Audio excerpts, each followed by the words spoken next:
Assalamualaikum warahmatullahi wabarakatuh. Waalaikumsalam warahmatullahi wabarakatuh. Bismillahirrahmanirrahim. Alhamdulillah. Alhamdulillahi rabbil alamin wa bihi nasta'in ala umuri dunya waddin. Allahumma salli wa sallim wa barik ala nabiyyina al-karim Muhammadin sallallahu alaihi wasallam wa ala alihi wa ashabihi wa man tabi'ahu bi ihsanin ila yaumiddin, amma ba'd.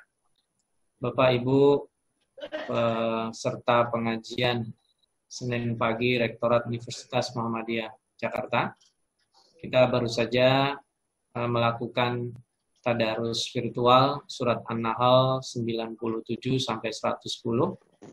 Mudah-mudahan apa yang kita baca dicatat Allah sebagai amal baik kita, dan apa yang terdapat di dalamnya bisa kita jadikan motivasi dan inspirasi kebaikan. Di ayat 97 Allah Subhanahu wa taala memberikan pernyataan yang sangat luar biasa terkait motivasi kepada orang-orang yang baik. Sebelumnya beberapa waktu lalu kita disuguhkan ayat-ayat Allah dan juga nasib orang-orang yang tidak mau tunduk, yang mengabaikan peringatan, yang angkuh, yang salah dalam memilih status dan sebagainya. Maka pada ayat 97 ini Allah Subhanahu wa taala memberikan kabar gembira kepada orang-orang yang mau berbuat. Dan bukan hanya itu, Allah Subhanahu wa taala memberikan guidance berupa Al-Qur'an dan seperti apa kita berinteraksi dengannya. Mari kita ulang baca sejenak. Di ayat 97 Allah berfirman, A'udzubillahi minasyaitonir rajim. Man 'amila shalihan min dzakarin aw untha wa huwa mu'minun falanuhyiyannahu hayatan thayyibah wa lanajziyannahum ajrahum bi ahsani ma kanu ya'malun. Siapa yang berbuat saleh, man 'amila shalihan min dzakarin aw untha, baik dia laki-laki ataupun perempuan, wa huwa mu'minun, sedangkan dia adalah orang yang beriman kepada Allah, yakin kepada Allah, punya motivasi yang dia sendiri sesungguhnya tidak ada kabar kecuali yang diberikan dari Allah. Artinya dia adalah orang-orang betul-betul beriman kepada Allah. Maka Allah berikan apa? Falanuhyiyannahu hayatan thayyibah. Maka dia akan diberikan hayatan thayyibah. Di dalam beberapa tafsir disebut yang dimaksud hayatan thayyibah itu surga, tentu. Ya, hayatan thayyibah itu adalah balasan di akhirat yang baik berupa surga. Tetapi tidak sedikit para ulama, baik Ikrimah, Ibnu Abbas, kemudian para tabi'in, itu menerjemahkan hayatan thayyibah adalah rezeki yang halal. Ada yang menerjemahkan adalah kemudahan dalam berbuat kebaikan. Ada yang menerjemahkan adalah diberikan kecukupan yang baik. Ada yang menerjemahkan adalah bahwa dia berada dalam lingkungan yang baik. Banyak sekali. Hayatun thayyibah, hidup yang thayyib. Hidup yang dicari oleh banyak orang. Hari ini mungkin orang berkelimang harta, tetapi bisa jadi hidupnya tidak hayatun thayyibah. Para mafia dan kartel obat-obatan, duitnya mungkin bertumpuk-tumpuk. Ya, dia simpan di gudang-gudang. Ya, tetapi dia tidak memiliki hayatan thayyibah. Kenapa? Karena selalu diintai oleh kalau di kita BNN, ya, polisi yang khusus menangani narkotika. Mereka hidupnya diintai karena antara kartel itu juga saling berperang. Demikian juga mafia penjualan senjata. Ya, selama ada konflik di dunia ini, saling membunuh, industri senjata merupakan industri yang empuk sekali. Banyak orang berkelimang harta dari sana. Tapi apakah mereka mendapatkan hayatan thayyibah? Bisa jadi juga tidak. Demikian juga orang yang korupsi. Dia punya rumah mewah, punya harta sangat banyak sekali. Tapi apakah dia mendapatkan hayatan thayyibah? Bisa jadi dia juga tidak mendapatkan itu. Atau mungkin para orang yang terbiasa di depan kamera sorot, wajahnya di-highlight di berbagai media, baik media cetak, media televisi, media berita online, dan lain sebagainya. Menjadi YouTuber yang terkenal atau diperbincangkan orang terus sehari-hari. Tapi apakah dia mendapatkan hayatan thayyibah? Sebagian mungkin iya, tapi sebagian yang lainnya mungkin tidak. Nah, Lalu apa maknanya? Man amila salihan, orang yang berbuat baik. Dia fokus pada dirinya karena Allah SWT berbicara di sini person. Falanuhyiyannahu.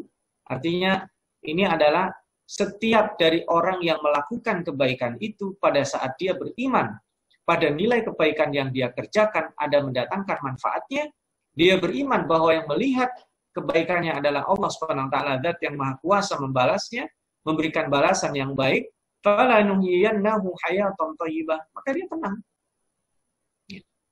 Dia tidak takut dicibir orang, tidak takut dikritik orang, tidak takut diperlakukan menjadi common enemy, tidak takut diteror, tidak takut nanti akses rezekinya berupa materi berkurang, tidak takut dijauhi orang.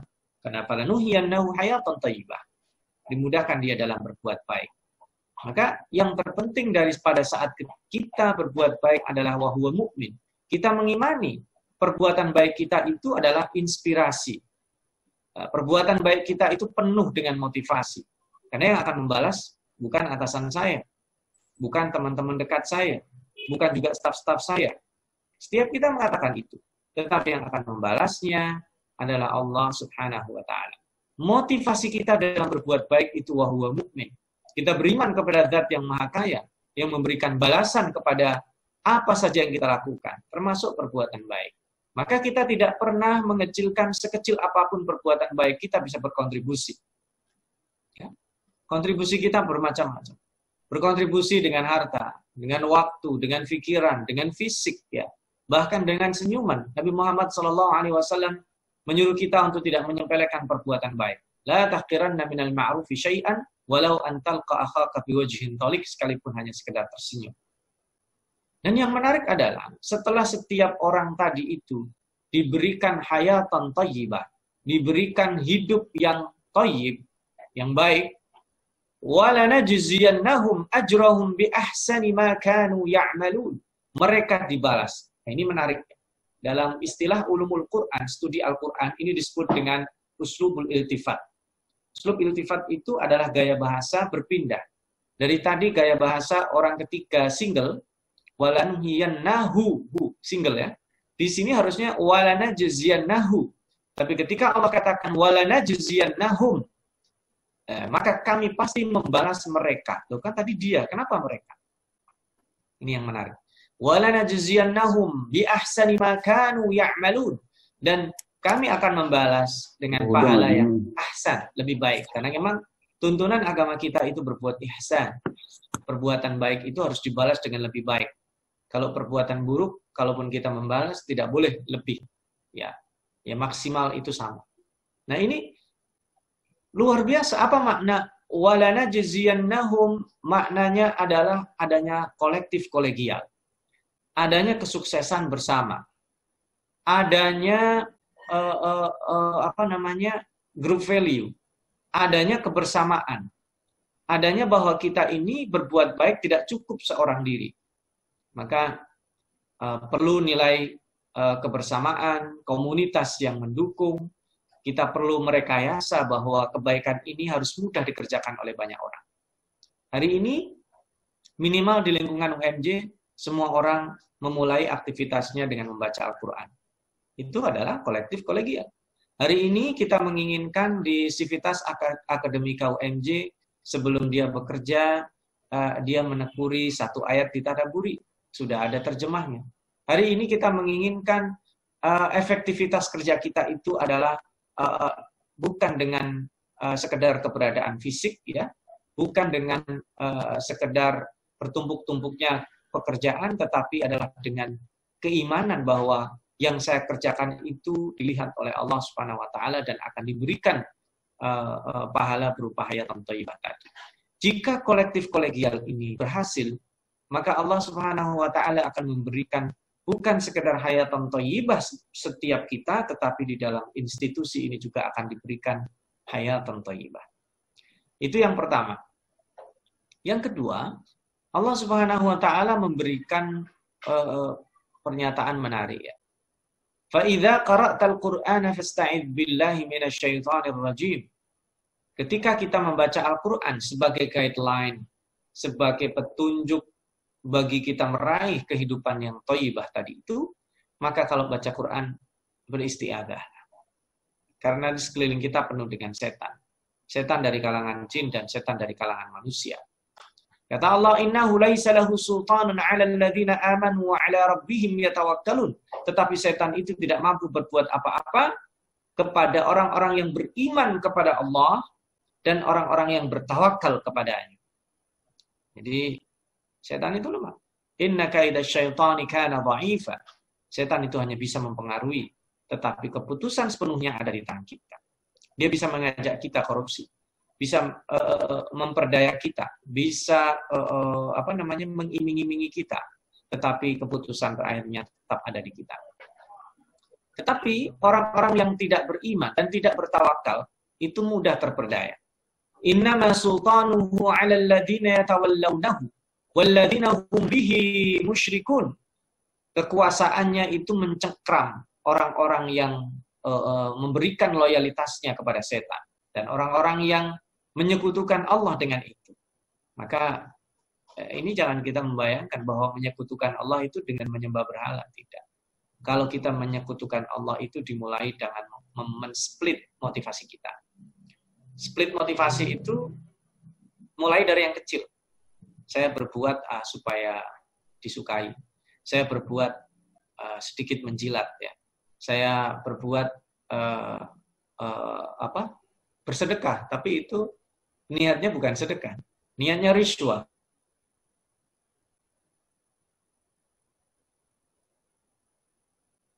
Menjadi dominan dan dia dikuasai oleh setan sementara dia tidak terasa.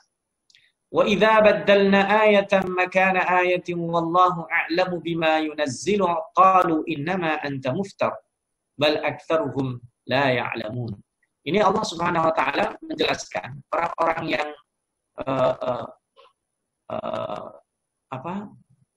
ketika kami letakkan ayat kemudian di tempat ayatan lain sebagai penggantinya, Allah Maha mengetahui. Ini maksudnya adalah mungkin terkait dengan nasah dan mansukh. Ayat pengharaman khamar itu bertahap.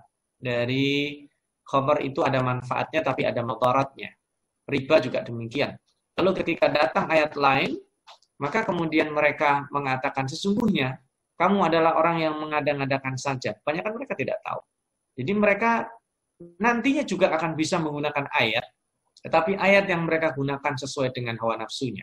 Nah, orang-orang yang hawa nafsunya dominan dan dia itu pinter, dia punya pengetahuan, itu justru berbahaya karena nanti berpotensi menggunakan ayat-ayat tersebut untuk memuaskan hawa nafsunya. Qul, katakan Muhammad terhadap orang-orang yang seperti itu. Nazzalahu ruhul qudus min rabbika bil haqqi liyuthabbital ladzina amanu wa hudan wa busyra lil muslimin. Itu yang menurunkan adalah Allah melalui ruhul qudus, yaitu malaikat. Dan itu juga perintah dari Tuhannya, bukan sekehendak dia. Bil haqq liyuthabbital ladzina amanu, untuk mentasbit, mengokohkan orang-orang yang beriman kepada petunjuk ayat ini, wa hudan, dan sebagai petunjuk hidup mereka, sekaligus sebagai busyra, kabar gembira bagi mereka orang-orang yang berserah diri, yaitu orang muslim. Walaqad na'lamu annahum yaquluna innama yu'allimuhu bashar lisanul ladzi yulhiduna ilaihi a'jamiyyun wa hadha lisanun arabiyyun mubin. Dan sesungguhnya kami mengetahui ketika mereka mengatakan sesungguhnya Al-Qur'an diajarkan oleh manusia, oleh seorang manusia kepada Muhammad. Ini mereka tidak terima. Orang-orang yang meragukan Al-Quran dari dulu, ya, ini cerita yang dulu, itu mengatakan, nah ini Muhammad kan mencuri, ya, mencuri dengar atau mendapat pengajaran dari seorang pendeta. Ya, innama yu'allimuhu bashar. Ini bukan perkataan Tuhan. Padahal, ya, lisanul ladzina yulhiduna ilaihi. Padahal bahasa yang mereka tuduhkan Muhammad belajar dari bahasa lain, dari pendeta lain, ya. Sementara ini adalah lisanun arabiyyun mubin. Ini adalah jelas-jelas bahasa Arab.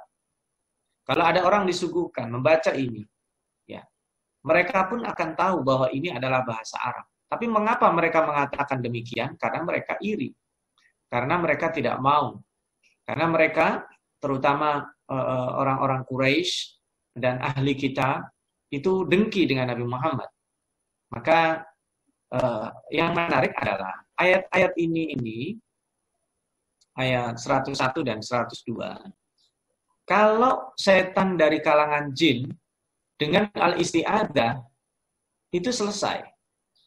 Tapi dari setan dari kalangan manusia tidak cukup dengan isti'adzah dan bertawakal karena mereka hadir dalam hidup kita.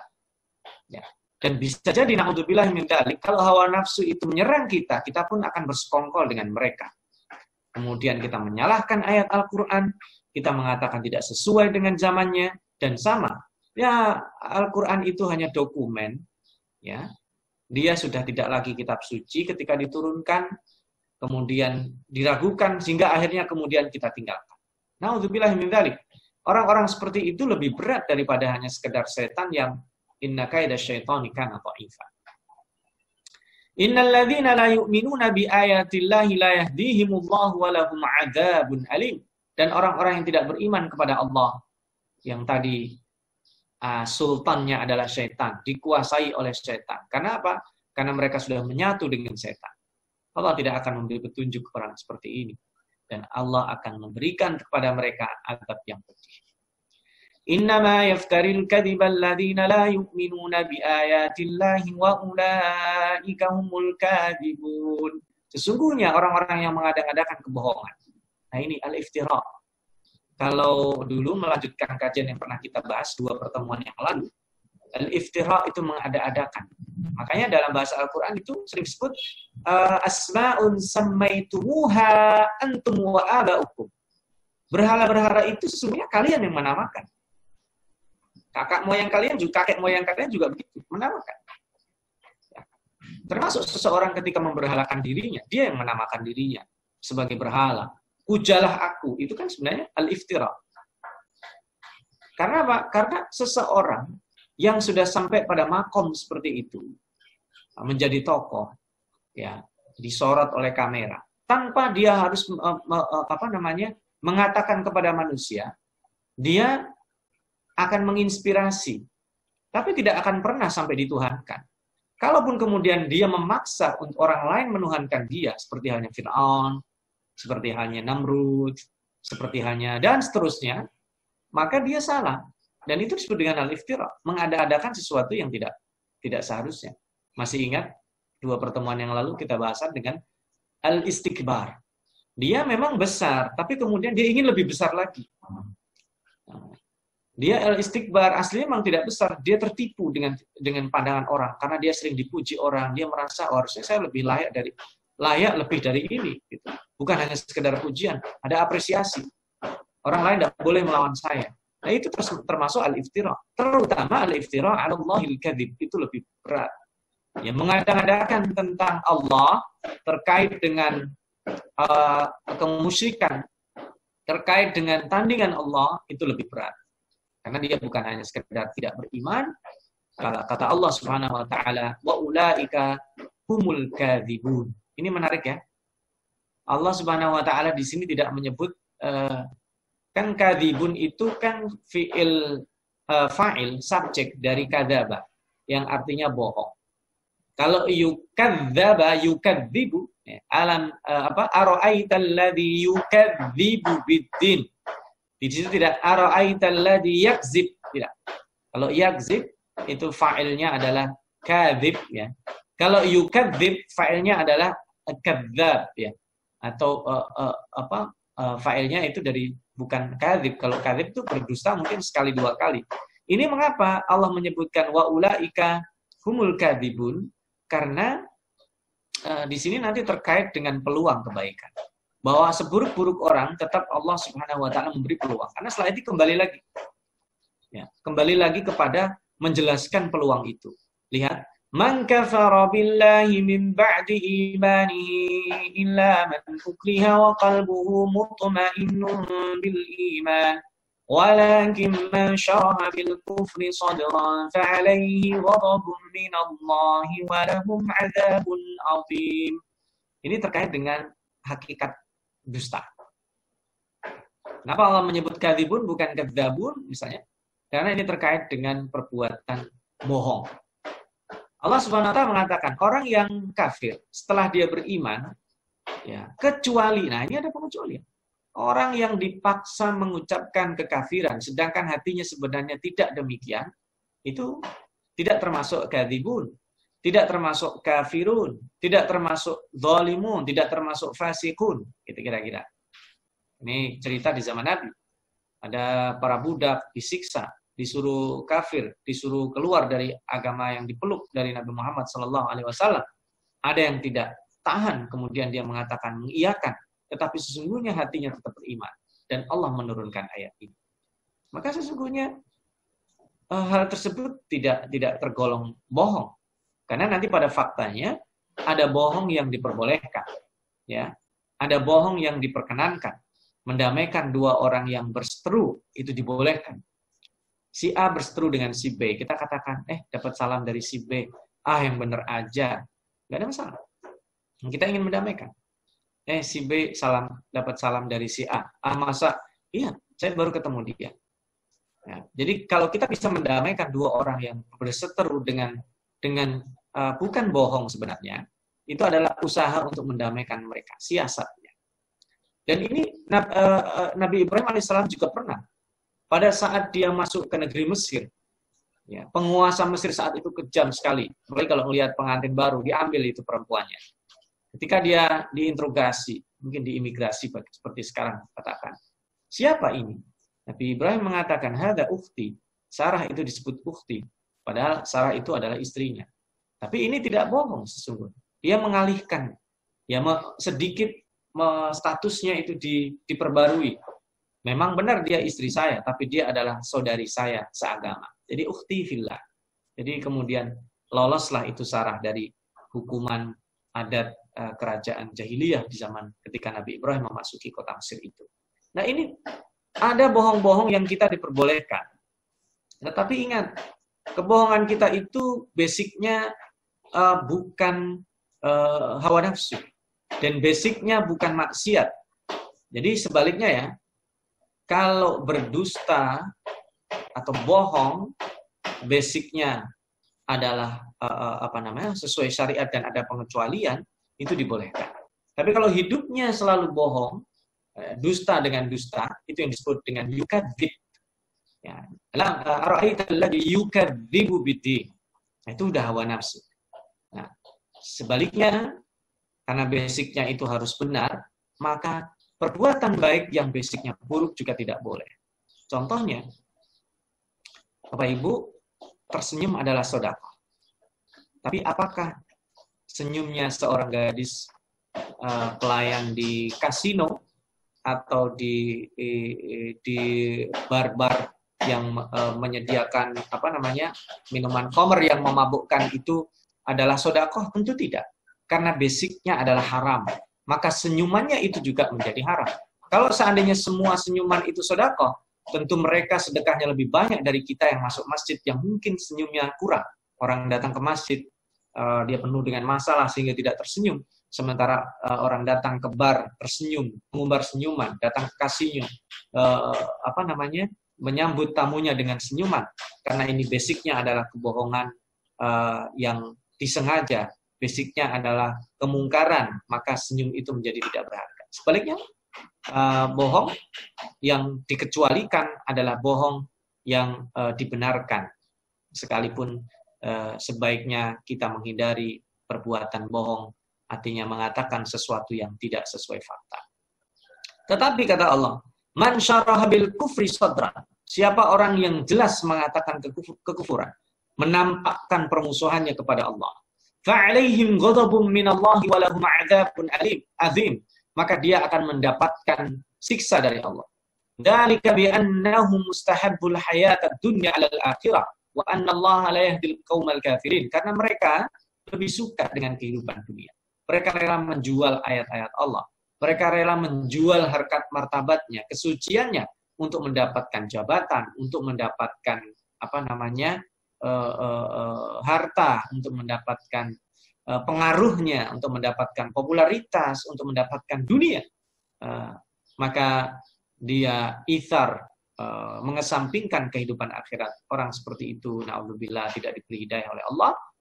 dan ulaikal ladzina taba'allahu ala qulubihim wa sam'ihim wa absarihim wa ulaika humul ghafilun. Mereka itulah adalah orang-orang yang hatinya ditobah, ya, dikunci, distempel. Kemudian pendengarannya tidak bisa melihat, tidak bisa mendengar sesuatu yang baik, penglihatannya kabur sehingga tidak bisa menyaksikan kebenaran yang terpampang di depan mata. Wa ulaika humul ghafilun. Mereka itulah adalah orang-orang yang lalai, orang-orang yang tertutup dari melihat kebaikan. Ya. Di sini ada bahasa baru ya, ghafil, ghaflah. Ghaflah itu orang lalai, beda dengan lupa. Ya. Kalau lupa, Allah memaafkan. Ya. Al-insan, nisyan, Allah memaafkan. Kalau lalai tidak. Lalai itu mengabaikan. Kita seperti ngasih tugas kepada mahasiswa.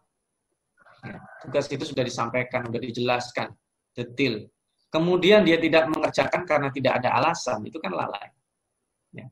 Dia mengabaikan, menyepelekan, itu disebut ghafilun, itu menyepelekan. Dan menyepelekan itu adalah menjadi habit yang buruk. Ya. Orang yang habitnya adalah menyepelekan. Sama, tadi kan kita dilarang menyepelekan perbuatan baik. Sebagaimana sebaliknya, dilarang menyepelekan perbuatan mungkar yang sekecil apapun kita kerjakan. La jarama annahum fil akhirati humul khasirun, maka pasti la jarama, tidak ada pilihan. Niscaya mereka di akhirat termasuk orang-orang yang merugi. Thumma inna rabbaka lilladzina hajaru min ba'di ma futinu thumma jahadu wa sabaru inna rabbaka min ba'diha laghafurur rahim.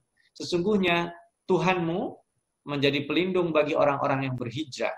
Sesudah mereka mendapatkan cobaan, kemudian mereka berjihad dengan hartanya, dengan jiwanya, dan bersabar.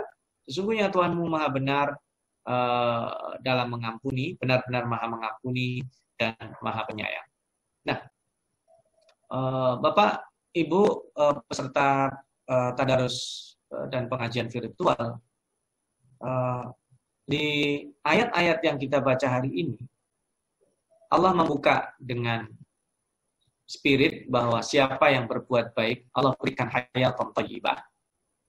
Di akhir juga demikian. Perbuatan baik itu tidak mudah.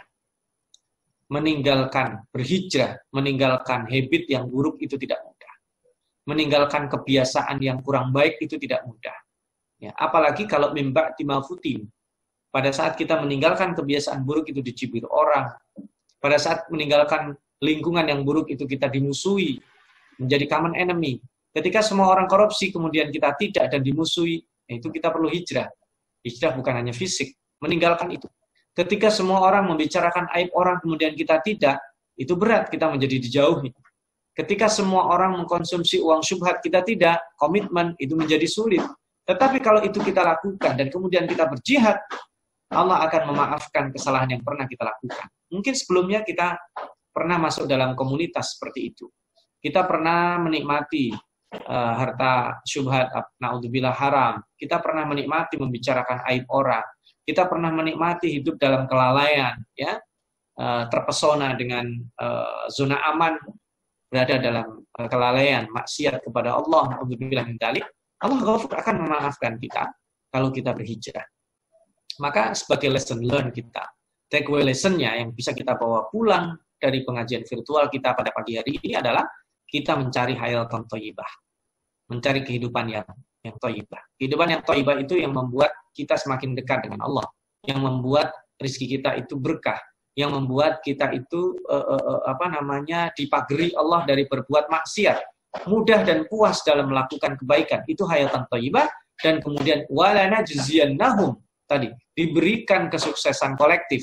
Secara kolegial, kita buat lingkungan di Sivitas Akademika UMJ ini menjadi kesuksesan bersama di dunia dan di akhirat. Saya kira itu mutiara hikmah dari beberapa ayat yang kita baca, dari ayat 97 sampai 110. Di akhir Al-Fakir menegaskan hayatan thayyibah itu tidak mungkin diraih kecuali dengan kita berbuat. Dan Al-Quran selalu mengatakan, innalladzina amanu, pertama kita beriman, baru wa'amilus sholihat, berbuat baik. Dan di sini dipastikan lagi, man amila sholihan min dzakarin au unsa wa huwa mu'min. Wa huwa mu'min ini penting, maka untuk mendapatkan hayatan thayyibah kita perlu berjuhud, perlu maksimal dalam berusaha, dan kita juga perlu membuat komunitas yang baik, karena Allah Subhanahu wa taala akan membalas sekecil apapun kontribusi kita, tetapi nanti juga suksesan itu akan diraih secara bersama-sama. Itu saya kira yang bisa saya sampaikan. Terima kasih. Mudah-mudahan bermanfaat. Nasrun minallah wa fathun qarib wa basyiril mu'minin. Wassalamualaikum warahmatullahi wabarakatuh.